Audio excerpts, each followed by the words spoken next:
माँ, हमने सारा सामान खरीद लिया है, चलो अब घर चलते हैं। घने बादल हो रहे हैं, कभी भी बारिश पड़ सकती है। हाँ चल बेटी।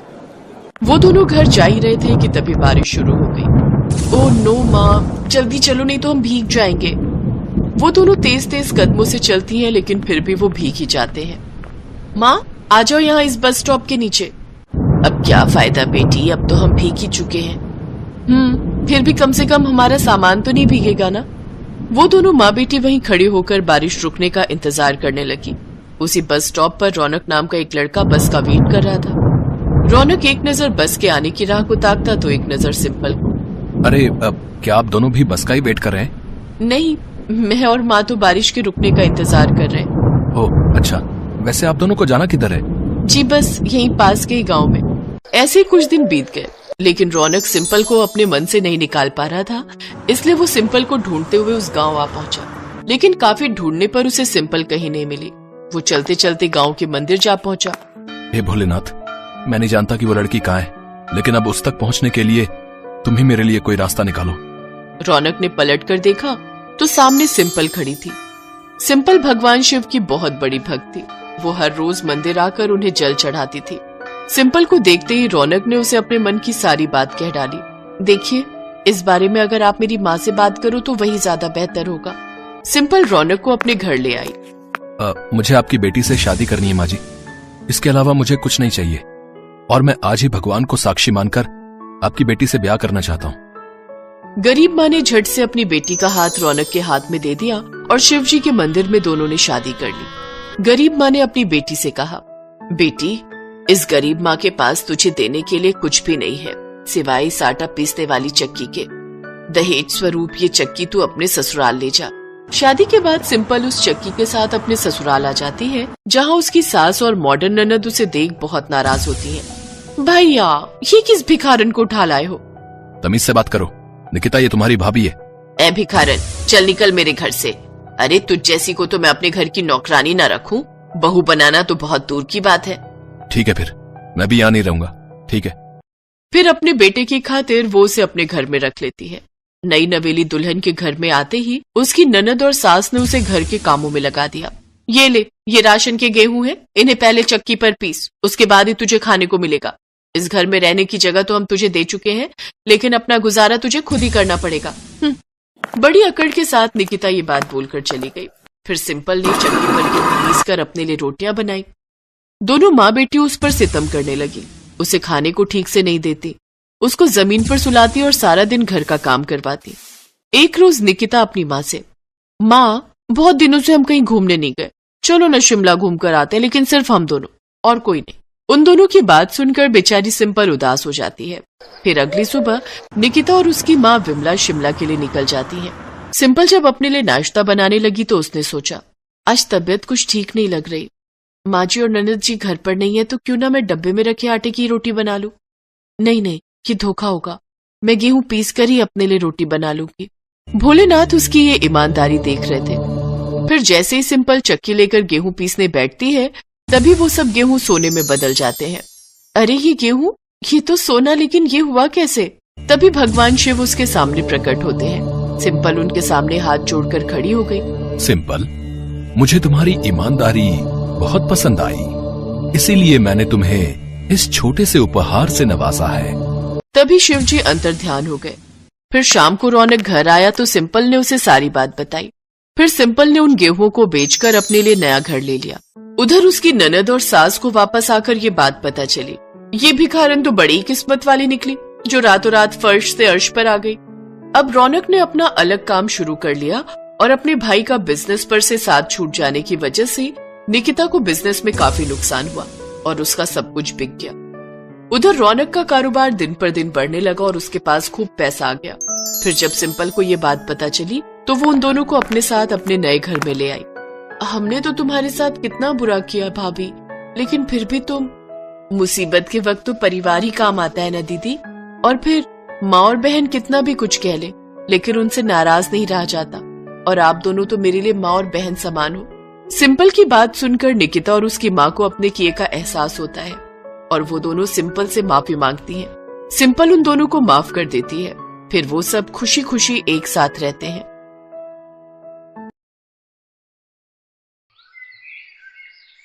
शारदा एक कोठी में काम करती थी। कोठी की मालकिन नंदिनी बहुत ही अकड़ू थी। उसे अपने पैसे पर बहुत घमंड था। नंदिनी अपने घर के किसी भी नौकर से कभी भी ढंग से बात नहीं करती थी। नंदिनी की बेटी स्वाति 5th क्लास में थी। उधर शारदा की बेटी शालू भी 5th क्लास में थी। कभी कभी शालू के स्कूल की छुट्टी होती थी तो वो शारदा के साथ काम पर आ जाती थी। शालू, तू यहाँ बैठकर पढ़ाई कर, तब तक मैं मालकिन के घर के सारे काम निपटा लेती हूँ। ठीक है मम्मी। क्या हुआ शारदा, आज तू फिर शालू को अपने साथ ले आई? वो भाभी जी, इसके पापा गांव गए हुए हैं, घर पर बिल्कुल अकेली किसके पास छोड़ती, इसलिए साथ ले आई। ये तंग नहीं करेगी, वैसे भी इसकी परीक्षाएं शुरू हो गई हैं तो पढ़ाई कर रही है। पढ़ लिख कर कौन सा इसने कलेक्टर बनना है? तुम्हारे में तो वैसे भी 5वीं 6ठी पढ़कर शादी कर देते हैं। नहीं आंटी, मैं पढ़ लिख कर बहुत बड़ी इंजीनियर बनूंगी। मैंने मम्मी पापा को बोला है कि मुझे खूब पढ़ाई करनी है। बेटा, तुम्हारी माँ गरीब है, वो तुम्हें इंजीनियर नहीं बना सकती। ये सब सपने देखना छोड़ दो। और वैसे भी तुम लोग इंग्लिश मीडियम में तो पढ़ते नहीं हो, मामूली छोटे से स्कूल में पढ़ते हो, वो भी हिंदी मीडियम, तो उसके बलबूते तो तुम इंजीनियर बन ही नहीं सकती। शारदा, बच्चों को वही सपने दिखाया करो जिन्हें तुम पूरा कर सकते हो। बेकार में ही तुम शालू के दिमाग में बड़ी इंजीनियर बनने का सपना सजा रही हो, जबकि तुम जानती हो कि तुम एक गरीब माँ हो। शालू का मन उदास हो गया। जब वो शारदा के साथ घर जा रही थी तब उसने उससे पूछा, मम्मी, गरीब क्या होता है? और आंटी हमें गरीब क्यों कहती हैं? क्या गरीब इंजीनियर नहीं बन सकते मम्मी? क्या मैं बेकार ही सोच रही हूँ कि मैं इंजीनियर बनूंगी? इतना मत सोच बेटा, अगर तेरी किस्मत में इंजीनियर बनना लिखा है तो तू जरूर बनेगी। पर इतना याद रखना शालू बेटा, किसी के भी कहने से अपने लक्ष्य को मत छोड़ना। अगर तुमने मन में ठान लिया है कि तुम इंजीनियर बनोगी तो तुम जरूर बनोगी। अच्छा चल, मैं तुझे हलवाई की दुकान से लड्डू खरीद कर देती हूँ। तुझे लड्डू अच्छे लगते हैं ना? ठीक है मम्मी, आप मुझे 1 नहीं 2 लड्डू लेकर देना। शारदा शालू को इस तरह से समझाती है कि उसके दिल में कोई बात न रह जाए और वो अपने जीवन के लक्ष्य पर ही नजर रखे। एक दिन शारदा जब काम पर पहुंची तो उसने देखा कि नंदिनी अपने मोबाइल फोन पर बातों में लगी हुई है। वहीं स्वाति अपने कमरे में मोबाइल पर गेम खेल रही है। तभी नंदिनी स्वाति को ड्राइंग रूम से आवाज लगाती है, स्वाति, कितनी देर और गेम खेलोगी? चलो पढ़ लो, पता है ना तुम्हारे कल से एग्जाम शुरू हैं।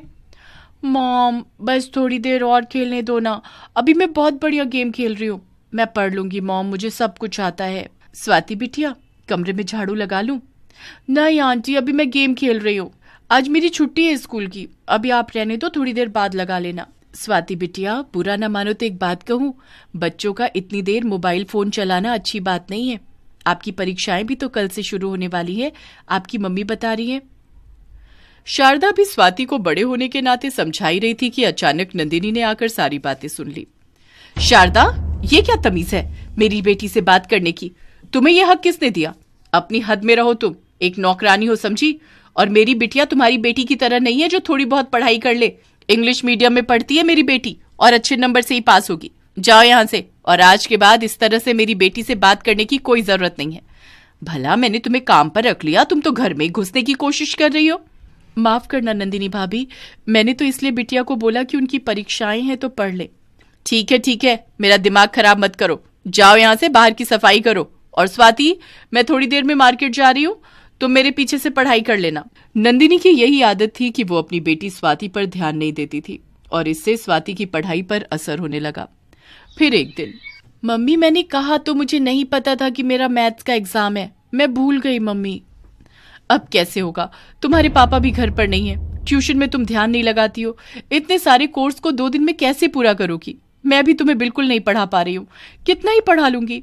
सैटरडे संडे का ऑफ था, इसलिए शारदा के साथ शालू भी आई हुई थी। शालू के एग्जाम खत्म हो चुके थे। शालू नंदिनी के पास आई और बोली, आंटी, अगर आप कहो तो मैं स्वाति की हेल्प कर सकती हूँ। मेरे एग्जाम खत्म हो चुके हैं, मैं स्वाति को मैथ्स पढ़ा दूंगी। तुम कैसे पढ़ाओगी शालू? तुम हिंदी मीडियम की लड़की हो, तुम्हारे स्कूल में उनके बड़े स्कूल के जैसी पढ़ाई नहीं होती है। आंटी, मैथ्स के फॉर्मूले तो सब जगह एक ही होते हैं। हमारे स्कूल में भी स्वाति के स्कूल जैसी ही किताबें हैं। मेरा कोर्स स्वाति के साथ मिलता जुलता है। अगर आप कहो तो मैं स्वाति को पूरी मैथ्स करवा दूंगी। ठीक है, एक बार शुरू करो, मैं देखती हूँ कि तुम इसे कैसे समझाती हो। मॉम, क्या कर रहे हो? शालू मुझे नहीं पढ़ा पाएगी, मेरा तो दिमाग खराब हो रहा है। मैं क्या करूंगी कल एग्जाम में? एक बार पढ़कर देख लो, नहीं समझ आएगा तो करना फिर जैसे पेपर करने, मैं क्या करूं? शालू स्वाति को मैथ्स पढ़ाने लगती है। कुछ ही देर में नंदिनी देखती है कि स्वाति शालू से बहुत अच्छे से मैथ्स समझ रही है। ये देखकर वो हैरान रह जाती है। नंदिनी भाभी चिंता मत करो, शालू मैथ्स में बहुत अच्छी है, इस बार उसके पेपर बहुत अच्छे गए हैं। उसकी टीचर कह रही थी कि वो गणित में बहुत अच्छे नंबर लेकर आई है। हाँ, मुझे दिख रहा है, स्वाति शालू से अच्छे से समझ पा रही है। शालू के पास 2 दिन का टाइम था। वो शनिवार और इतवार दोनों दिन स्वाति को खूब मेहनत करवाती है। शालू का दिमाग पढ़ाई में बहुत अच्छा था। उसके बताए गए तरीके से स्वाति मैथ्स को करती है। अगले दिन सोमवार को जब स्वाति पेपर देकर आती है तो वो बहुत खुश थी। मम्मी, मेरा मैथ्स का पेपर बहुत अच्छा गया है। आपको पता है, शालू ने मुझे एक एक चीज समझाई थी। मेरी ही सोच गलत थी।